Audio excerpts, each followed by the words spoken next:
오늘 우리가 믿음의 주님이시요 온전케 하시는 우리가 주님을 따르고 있습니다. 그 과정에서 고난과 어려움이 있어요. 그런데도 우리는 그 사람들은 그런 고난과 어려움을 두려워한다는 거예요. 왜 그럴까요? 예수님을 잘 믿으면 뭐든지 형통하다는 그렇게 생각을 했는데, 그런데 그게 생각대로 쉽지 않다는 겁니다. 우리는 믿음을 주시는 그 주님을 이해하지 못했기 때문에 문제가 발생한다는 걸 압니다. 그렇기 때문에 여러분, 우리는 초대교회부터 믿음을 가진 자들이 얼마나 힘든 고난과 고통의 순간을 이겼습니까? 오늘 이 시간 우리가 믿음의 경주를 통해서 우리는 승리하는 삶을 살기를 원하는데, 그러면 여러분, 오늘 우리가 이 사순절을 보내면서도 여러분, 우리가 얼마나 주님의 고통의 의미를 깨닫고 주님을 묵상하면서 여러분 거룩한 믿음을 지키고 있습니까? 오늘 히브리서 12장을 우리가 보면서 저는 믿음의 경주에서 승리하는 성도가 되기 위해서는 어떤 삶을 살아갈까? 저는 여러분 먼저 이 그림을 보여드리고 싶습니다. 여러분, 이 산은 믿음의 경주를 달리는 산이 두 산이 있어요. 먼저 하나의 산은 보니까 이제 올라가는데 여러분 가운데 뭐가 있습니까? 뭐가 좀 가로막혀 있죠. 이 가로막혀 있는 건 뭘까요? 아마 우리에게 주는 고통이나 징계나 죄 문제들이 있을 겁니다. 그런데 그 가로막힌 문제를 어떻게 해요? 해결하지 못하면 어떻게 됩니까? 산을 올라갈 수가 없습니다.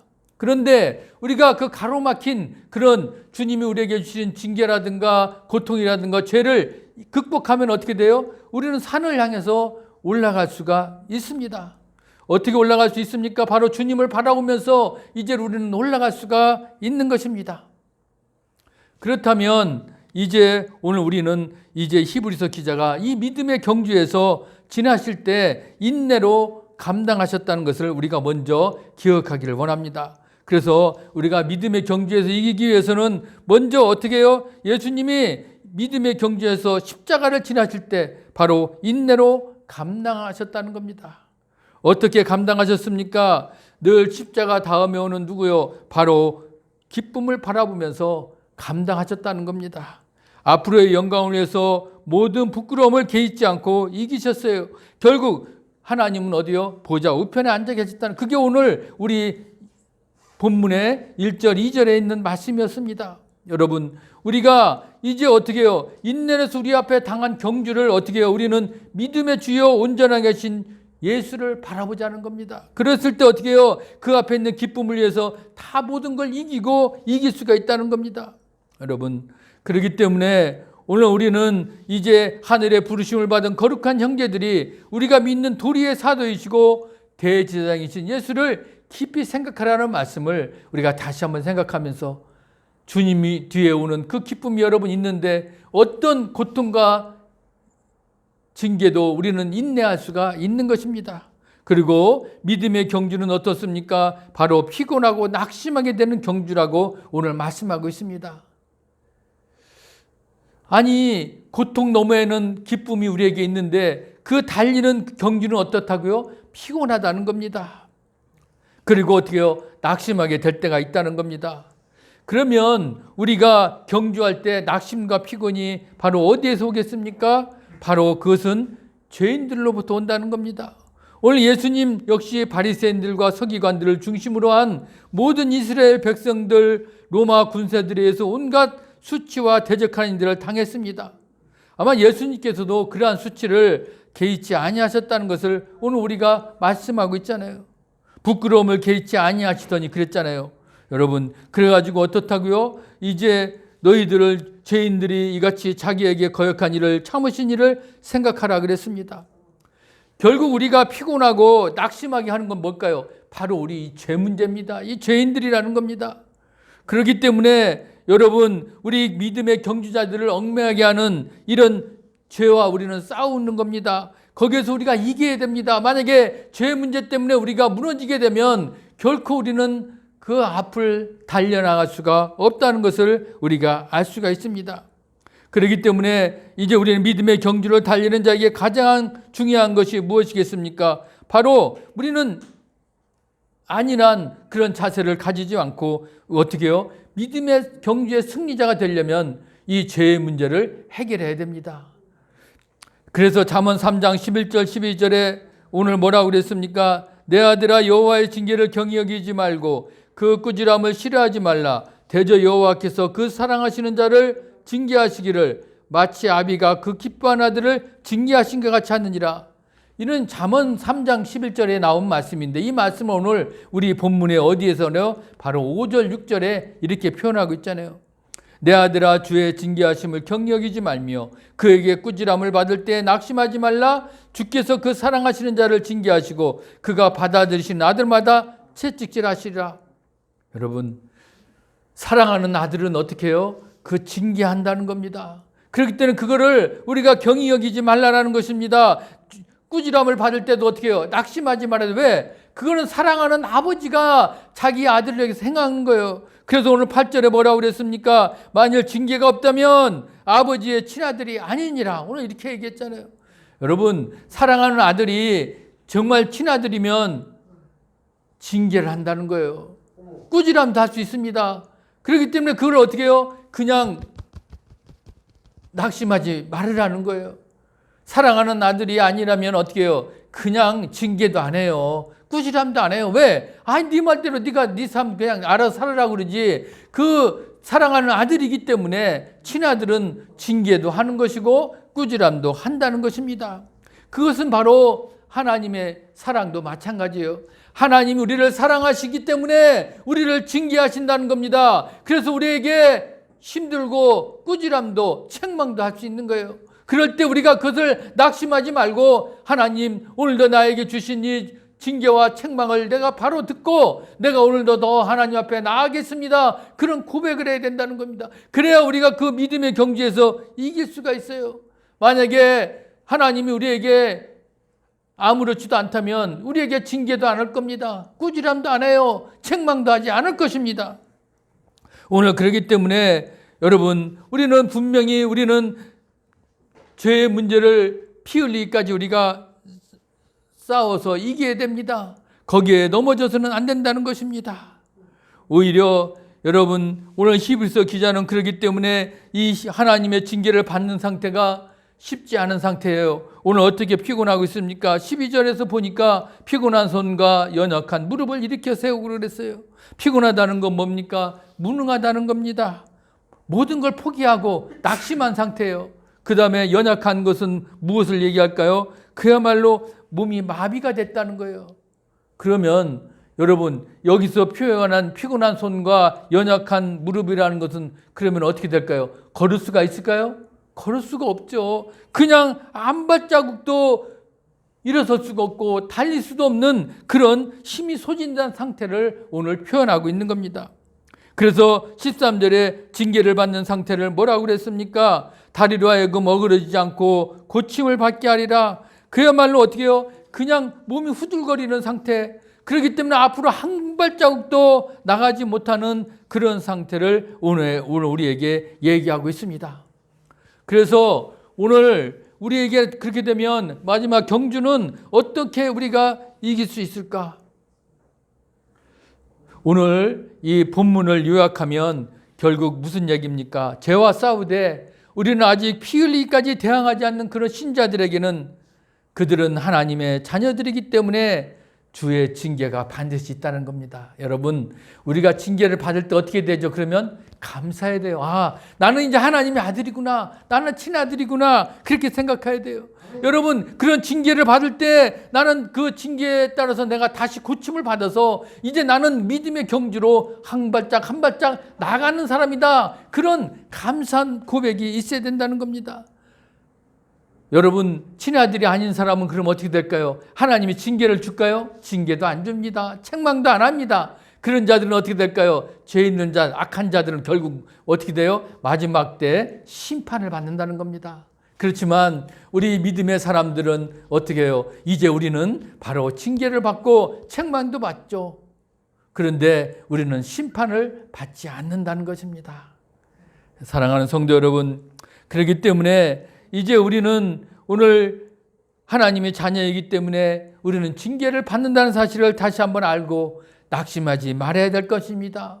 하나님의 사랑을 더 내 마음 가운데 우리가 받아들이며 하나님을 공경하며 하나님 아버지께 복종하며 더 살아야 될 줄 믿습니다.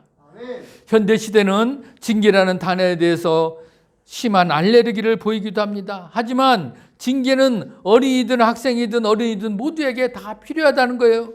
특히 교회에 세 가지 본질이 있잖아요. 첫 번째가 뭐죠? 복음을 전파하는 겁니다. 두 번째는 뭐죠? 교회에서 우리는 주님이 주신 세례와 그리고 성찬을 우리가 합니다. 세 번째는 뭡니까? 바로 교회의 그런 진리 수호를 위해서 바로 권징을 합니다. 징계를 할 수가 있다는 것입니다. 자기중심적이고 교만하고 자기 멋대로 행하는 자들은 일반적으로 징계를 받지 않고 자라난 사람들이에요. 여러분, 부모가 친자식이 아닌 사람은 내버려 둔다는 거예요. 아까도 말씀드렸잖아요. 그냥 잘못을 하든 뭐 아무 상관도 안 해요. 왜? 그러면 그런 자들은 어떻게 됩니까? 부모의 무절제한 사랑이 그 아이를 망치게 되는 겁니다. 자기 멋대로 삽니다. 그래서 그 아이는 뭐가 생겨요? 교만함과 바로 방자함이 그 아이들에게는 싹틉니다. 그러나 친아들은 어떻습니까? 자기가 사랑하는 아들에게는 어떻게 해요? 잘못되면 잘못되었다고 꾸지람을 할 수 있는 거예요. 책망도 할 수 있습니다. 징계도 할 수 있는 겁니다. 그건 왜? 그 아들이 잘못된 길을 고쳐서 바르게 가라고 가르치고 싶은 것이 바로 사랑하는 친아버지의 마음이라는 겁니다. 그렇기 때문에 오늘 우리가 기억해야 될 것은 뭡니까? 죄가 전혀 없으셨던 완전한 사람이신 예수님도 바로 자신도 순종을 배우셨다는 사실입니다. 이제 죄 많은 우리들이 얼마나 내 자신을 쳐서 복종시켜서 우리가 순종을 배워야 되겠습니까? 징계 없이 순종을 배운다는 건 원래부터 힘듭니다. 하나님은 그렇기 때문에 우리에게 징계를 주셔요. 그때마다 왜? 우리가 모르기 때문에 우리가 알고 지내지 못했던 죄를 주님은 깨닫기 위해서 우리에게 징계를 주시고, 그래서 우리가 다시 주님 앞에 회개하고 고백하며 다시 하나님 앞에 새로워지고, 그리고 하나님 앞에 우리가 믿음의 그 경주를 달려나갈 수 있도록 우리에게 징계를 주신다는 거 기억해야 될 줄 믿습니다. 오늘 여러분, 그래서 오늘 7, 8절에 분명히 말씀해요. 어찌 아버지가 징계하지 않는 아들이 있으리요? 징계가 너희에게 없으면 사생자요 친아들이 아니니라. 오늘 이 말씀을 다시 한번 우리가 늘 기억하시길 바랍니다. 오늘 그래서 10절, 11절에도 우리 하나님은 우리의 유익을 위하여 징계하신다고 그랬습니다. 그의 거룩하심에 참여하게 한다고 그랬어요. 무릇 징계가 당시에는 즐거워 보이지 않고 슬퍼 보여도 후에 그로 말미암아 연단받은 자들은 의와 평강의 열매를 맺느니라. 아멘. 여러분, 오늘 그렇기 때문에 우리가 당장은 힘들 수 있습니다.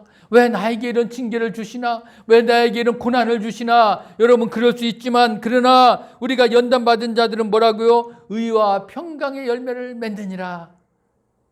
연단받은 자들은 여기서 원래 그 원어로 말하면 김나조입니다. 이것이 지금 여러분 체육관을 영어로 뭐라고 그래요? 집내지음이라고 그러죠. 그 얘기가 여기서 나온 거예요. 그렇기 때문에 오늘 이 체육관은 뭐예요? 운동하는 곳이잖아요. 훈련하는 곳이잖아요. 그렇기 때문에 우리가 이 연다는 얘기는 뭡니까? 징계를 받는 동안 우리는 하나님 앞에서 훈련받는 과정이나 마찬가지라는 겁니다. 그래서 그런 훈련받는 기간이 되어서 결국 의와 평강의 열매를 맺는 자리에 들어갈 수가 있습니다. 우리가 그 자리는 그렇기 때문에 정상적인 믿음의 경주를 날마다 힘차게 달릴 수 있다는 것을 오늘 우리들에게도 말하고 있습니다. 그 자리에는 계속적으로 날마다 삶 가운데 의와 평강의 열매를 맺을 것입니다. 의의 열매는 바로 하나님 말씀에 순종하는 그런 사람으로 나타나는 그런 행동의 열매라는 거예요. 평강은 바로 하나님과 함께 연합함으로써 우리 마음의 성품이 열매를 맺어지는 겁니다. 그래서 의의 열매와 평강이 오늘 우리들에게 필요하다는 겁니다. 그래서 우리가 징계를 받음을 통해서 이 경건의 훈련을 쌓은 자들은 그의 삶이 외적으로는 철저하게 주님께 순종하고 의의 열매를 맺고, 또 내적으로는 내가 성령으로 말미암아서 한없는 하늘의 평강을 누리고, 또한 동시에 그리스도를 닮는 성품으로 나아가는 자를 말하게 되는 겁니다. 이제 우리가 복된 참 신자와 어리석은 거짓 신자의 차이는 결국 그들이 죄의 문제를 하나님께 어떻게 반응했냐에 따라 달라지는 겁니다. 징계가 나한테 닥쳐왔을 때 어떻게 해요? 참 신자는 어떻게 됩니까? 오히려 더 하나님의 그 징계를 더 받아서 회개하고 고치고 새롭게 나아가지만 거짓 신자들은 어떻게 됩니까? 하나님 앞에 원망하는 겁니다. 하나님께 어떻게 될까요? 그러면 더 멀리 떠나가는 것입니다. 그래서 우리가 징계가 올 때 그야말로 참 신자와 거짓 신자를 구별할 수 있는 그런 상황이 오는 겁니다. 여러분들은 어떤 상황입니까? 하나님의 징계가 왔을 때 여러분들은 과연 어떻게 대처하고 있습니까? 거기에 따라서 나는 참 신자인가 아니면 거짓 신자인지를 우리가 알 수가 있는 겁니다. 우리가 거듭났다는 것은 하나님 앞에서 법적으로 의롭게 되었다라고 얘기하죠. 그것을 우리가 교리적으로 칭의라고 얘기합니다. 그러나 동시에 우리는 그리스도와의 완전하게 거룩한 생명을 또 받게 되는 겁니다. 그리고 우리의 남은 믿음의 경주는 그리스도와 연합한 상태로 그 거룩한 생명이 오늘도 우리의 마음과 삶을 어떻게 해요? 주관하게 되었습니다. 그러면 우리 역시 그리스도의 거룩함을 본받아서 우리는 살게 되어 있다는 것입니다. 바로 그 거룩의 근원은 그리스도의 생명이라는 겁니다. 결국 우리는 칭의와 거룩한 것, 그런 성결의 관계를 보게 되면서 칭의는 객관적인 것이며 그것은 나의 외부에서 발생한 오직 하나님의 일이라는 것입니다. 그러나 우리의 거룩함과 의로운 행실은 바로 거룩함은 생명을 받은 자들이 내 자신 자아를 오늘도 부인하고 더 그리스도를 붙들 때에만 나타나는 열매들입니다. 여러분, 그렇기 때문에 오늘도 우리는 늘 십자가 앞에 어떻게 해요? 나 자신을 죽여야 됩니다. 그럴 때 어떻게 해요? 오늘도 나를 부인하고 오직 더 주님만 바라보는 그런 삶을 살아가는 자들이 오늘도 거룩함과 의로운 행실을 우리가 살아갈 수 있습니다. 그런 거룩한 성품과 의로운 삶이 오늘 우리가 믿음의 경주를 달릴 때 어떻게 해요? 나타나는 겁니다. 우리가 믿음의 경주가 그냥 나타나는 게 아닙니다. 믿음의 경주 달려갈 때 그 안에 내가 의로운 그런 삶 그리고 거룩한 성품이 날마다 일어나야 될 줄 믿습니다. 그런 자들이 믿음의 경주를 우리가 달려나가서 결국 마지막에 승리하는 그런 성도가 된다는 것을 여러분 기억하시길 바랍니다. 사랑하는 성도 여러분, 이제 우리는 믿음의 경주를 달리는 동안 우리의 목표이신 예수님께 우리는 눈을 바라봅시다. 자나 깨나 서나 우리는 늘 주님을 의식하며 우리가 나아가야 되는 것입니다. 주님께서 우리를 위해서 십자가에 죽으셨다는 것, 그리고 우리를 위해 주 앞에 서게 할 수 있는 완전한 의를 우리에게 전가하기 위해서 오늘도 우리에게 그분의 거룩한 생명을 주셨습니다. 우리는 그분을 닮아가는 삶을 우리가 오늘도 살아가는 것입니다. 오늘 히브리서 기자가 바로 그런 과정을 믿음의 경주다라고 오늘 말씀하고 있는 겁니다. 여러분, 그 믿음의 경주 다음에는 뭐가 있을까요? 바로 영광이 예비되어 있다는 거예요. 고린도후서 4장 18절에 우리가 주목하는 것은 보이는 것이 아니요 보이지 않는 것이니 보이는 것은 잠깐이요 보이지 않는 것은 영원함이라 이렇게 말씀했잖아요. 늘 여러분 우리는 이런 마음 자세로 갑시다. 당장 눈앞에 보이는 것은 없더라도 우리에게는 보이지 않는 그 영원함이 있습니다. 그렇기 때문에 우리가 아무리 힘들고 어렵고 어떤 고난과 어떤 징계가 있을지라도 우리는 어떻게 해요? 그것을 다 이길 수가 있습니다. 그것을 극복할 수가 있어야 될 줄 믿습니다. 그래서 합력하여 선을 이루는 그런 믿음의 사람들이 됩시다. 그래서 로마서 8장 28절에 뭐라고 그랬어요? 우리가 알거니와 하나님을 사랑하는 자 곧 그의 뜻대로 부르심을 입은 자들에게는 모든 것이 합력하여 선을 이루느니라 이렇게 말씀하셨잖아요. 오직 여러분 아직 여러분에게 인생이 남아있는 한 이제 우리는 어떻게 해요? 믿음의 경주는 끝나지 않았습니다. 우리는 지금도 믿음의 경주를 하고 있습니다. 하나님이 부르시기 전까지는 다 믿음의 경주를 달려가는 겁니다. 그런 가운데 징계가 오늘 우리에게 계속 있을 것입니다. 그리고 우리에게도 죄로 문제로 인해서 우리가 싸우는 그런 문제들을 계속해서 주님은 주실 겁니다. 그럴 때 우리 모두가 죄와 싸우되 피 흘리기까지 대항해야 됩니다. 우리 모든 죄는 하나님을 노골적으로 대항하는 죄라는 사실을 늘 기억하면서 아무리 어떤 작은 죄라도 우리를 얽매이게 한다는 겁니다. 그래서 하나님께서 내 죄에 대해서 징계해 주신 사실에 대해서 늘 우리는 어떤 마음을 가져야 된다고요? 감사하는 마음을 가집시다. 하나님 왜 나에게 이런 고난을 주시고 나를 왜 이렇게 책망하십니까? 거기에서 우리가 원망하고 낙심하는 것이 아니라 하나님께 더 감사하고 오늘 나에게 주신 이 징계와 고난과 책망을 더 어떻게 해요? 더 감사함으로 극복하며 나아갈 때 우리가 승리할 수 있습니다. 아무리 현실적으로 여러분 어렵고 힘든 상황이 올지라도 우리가 그것을 이겨야 됩니다. 하나님이 징계를 참고 견디는 것이 바로 자신을 이기는 것이고요. 사탄을 이기고 승리하는 길입니다. 우리 믿음의 사람들은 그래서 하나님의 징계를 참고 극복하게 되면 거룩한 훈련으로서의 시련을 우리가 다 이길 수가 있습니다. 그랬으면 이제 우리의 삶을 하나님은 우리를 사랑하신다고 했잖아요. 왜? 하나님은 친아들을 그만큼 사랑하시기 때문에 그 친아들을 연단시켜서 훈련시킨 거거든요. 여러분, 그래서 우리가 오늘도 이런 거룩한 성품을 갖고 있는 거, 그리고 의로운 길을 우리가 갈 수 있다는 것이 얼마나 감사한 일입니까? 오늘 그러기 위해서 오늘 하나님, 오늘도 날마다 내가 천국을 누리는 삶을 우리에게 주신 거 감사합니다. 하늘의 평강과 감사가 늘 우리 가운데 넘쳐나기를 원합니다. 여러분, 우리가 그런 고백을 하는 겁니다. 이제 하나님의 교회를 세우고 하나님의 영광을 위하여 이제 우리는 쓰임받기를 원하는 그런 삶 아닙니까? 그러기 위해서는 오늘 이 시간 한 걸음 한 걸음 믿음의 경주를 달려나갈 때 의의 열매와 오늘도 참 평안을 오늘도 우리에게 주셨으니 그걸 가지고 이제 주님이 나에게 오늘도 징계를 주시던 책망을 하시던 우리가 그럴 때도 우리가 낙심하지 말고 그 연단을 통해서 오늘도 여러분 마지막 그 종착역 믿음의 승리자가 되어서 믿음의 경주에서 승리하는 여러분들이 다 되시기를 주의 이름으로 간절히 축복합니다. 아멘. 살아계신 아버지 하나님 감사합니다.